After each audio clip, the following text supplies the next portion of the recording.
Welcome to our new vlog. तर आत्ता सकाळचे 5:30 वाजल्यात आणि मी आलो आहे पुण्यामध्ये। आपण पुण्यामध्ये का आलो हे तुम्हाला थंबनेल बघून कळालंच असेल।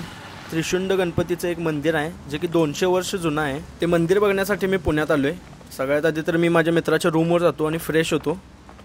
सकाळचे 10 वाजलेले आहेत आणि आता आम्ही नाश्ता वगैरे करून मस्तपैकी बसची वाट बघत आहे।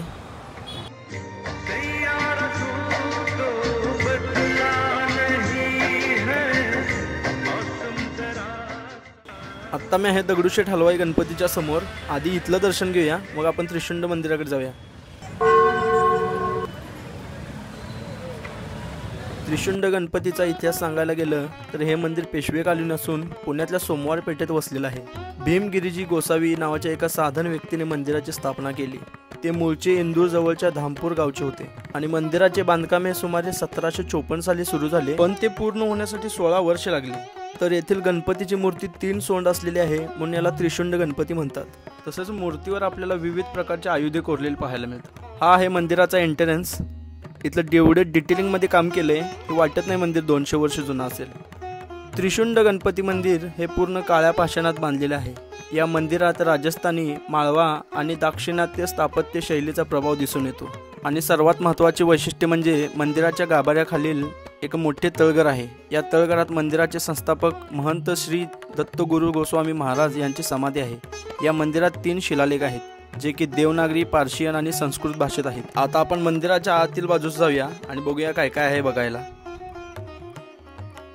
प्रवेशद्वाराच्या वर शेषशाही विष्णूची प्रतिमा पाहायला मिळते। यक्ष, किन्नर, लक्ष्मी मंत्र, मोर, पोपट, भैरव, मंगल कलश, गजांट लक्ष्मी अशा अनेक मांगल्य दर्शवणारी चिन्हे प्रवेशद्वारावर कोरलेली आहेत।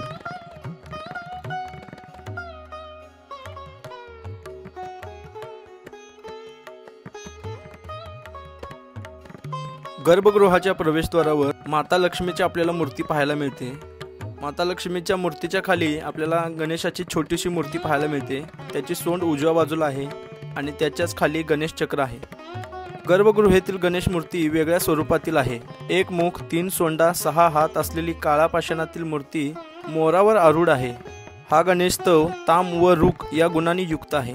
गणेशाच्या वरच्या उजव्या हातात आणि डाव्या हातात अंकुश व परशु आहे। तसेच मूर्तीच्या मागे भिंतीवर अतिशय रेखीव शेषशाही नारायणाची प्रतिमा आपल्याला पाहायला मिळते।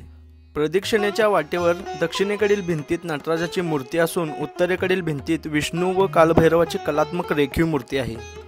दक्षिणेकडील भिंतीत मंदिराच्या मागील बाजूस आगळ्या पद्धतीने कुठेही सहसा न आढळणारे शिवलिंग आहे।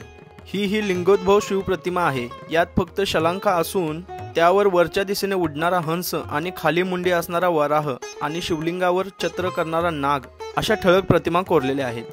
आणि हा व्हिडिओ इथेच थांबूया। कमेंटमध्ये नक्की सांगा की तुम्हाला व्हिडिओ कसा वाटला।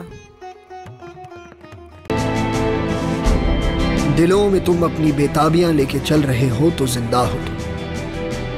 नजर में ख्वाबों की बिजलियां लेके चल रहे हो तो जिंदा हो तुम। हवा के झोंकों के जैसे आजाद रहना सीखो। तुम एक दरिया के जैसे लहरों में बहना सीखो। हर एक लम्हे से तुम मिलो, खोले अपनी बाहें।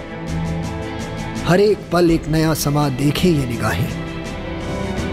जो अपनी आंखों में हैरानियां लेके चल रहे हो तो जिंदा हो तुम। दिलों में तुम अपनी बेताबियां लेके चल रहे हो तो जिंदा हो तुम।